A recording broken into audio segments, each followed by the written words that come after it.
बनी दुश्मनावा लेके कफनावा मिले अइहे जानो समसनावा गे।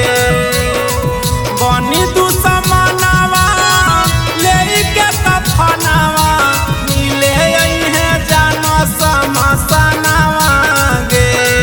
आगे के साथे जानू मोरा बीतल बचपनावा आजू जाहे पिया के भवनावा गे। एक साथे जानू मोरा बीतल बचपनावा आजू जाहे पिया के अंगनावा गे। सच बोलही जानू झूठे न समझी है अब नहीं हो तो मिलनवा गे। सच बोलही जानू झूठे न समझी है अब नहीं हो तो मिलनवा गे।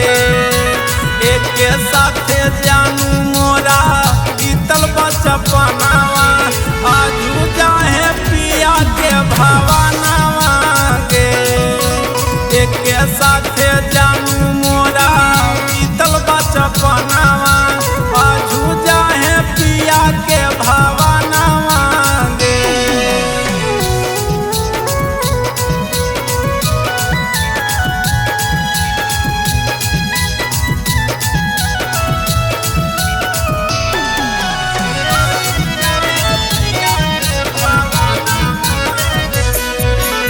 माँ शुक्ला रिकॉर्डिंग स्टूडियो बिहार शरीफ।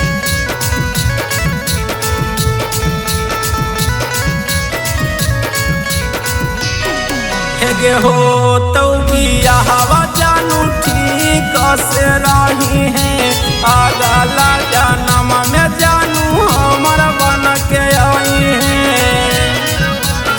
गे हो तो बियाहवा जानू ठीक से रही है अगला जन्म में जानू हमर बन के आई है।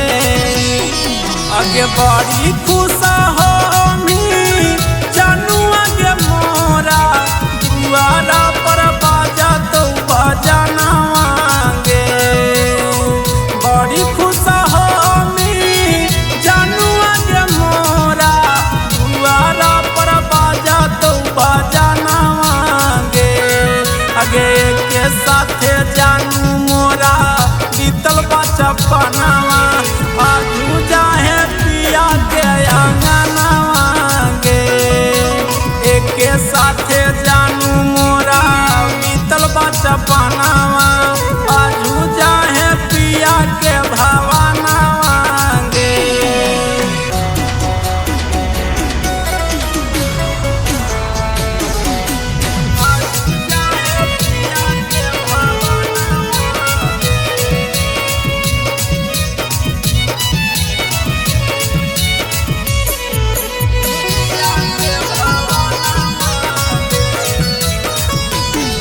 आगे सीधा साधा लइका के जिंदगी लेनी छीन गे। देई के दहे जावा दुल्हवा लेनी कीन गे। गे सीधा साधा लइका के जिंदगी लेनी छीन गे। देई के दहे जावा दुल्हवा लेनी कीन गे। मारे के तमर तो सोनू जानू आगे मोरा तोरे पर रहत ध्यानवा गे। मारे के तमर तो सोनू जानू आगे मोरा तोरे पर रहत ध्यानवा गे। एक साथे जानू मोरा बीतल बचपनावा आजू जाहे पिया के अंगनावा गे। एक साथे जानू मोरा बीतल बचपनावा